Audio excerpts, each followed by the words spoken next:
श्री गोपाळ कृष्ण महाराज की जय. लीळा नंबर 3.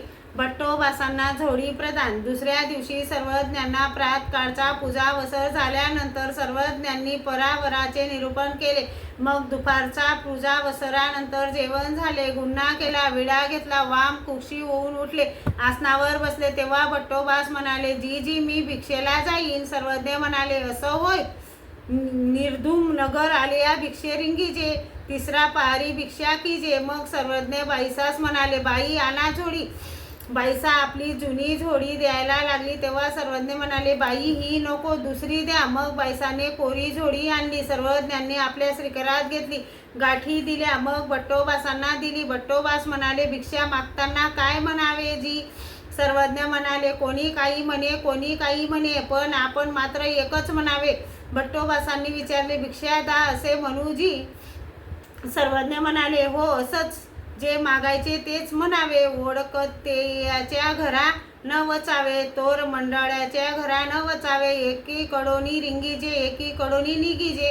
सरविला उंबरा देखुनी साऊमेया न वचावे. भिक्षा मागुनी नदीच्या तिरी भोजन कीजे. शुद्धा निवृत्ती कीजे. जेविता आवडी गोडी न होवावी. तुम्हा गुन्हा त्यागू व्हावा. हा गा ये भिक्षान्न की. हे पवित्र्याचे पवित्र की. तुम्ही महात्मे की गा. तुम्ही पात्री पाडीले भोजन कीजे की. मंडळी का ध्याये तो अन्न घेईजे गा. अत्री काही दोषू नसे. त्रसाल तरी खडे या पाडी टेकाल. गावा बाहेरी खांड देवडी का. झाडा तळी निद्रा कीजे. स्वभावी वत्रीजे.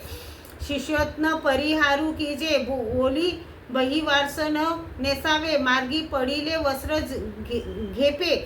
श्वान कुंडली का कोपर कुट्टी पांघुरावी. तुम्हा जशन आच्छादन होवावे. नवे वस्त्र न नेसावे. मड घाणी फेडीजे. जड घाणी लावीजे. गोडी बुंती घालीजे. अन्य मार्गीयाचा सरसंगू न करावा. अन्य मार्गीयाचे गुंफे न वचावे. गोरू वासरियेसी गावातून रिंगीजे.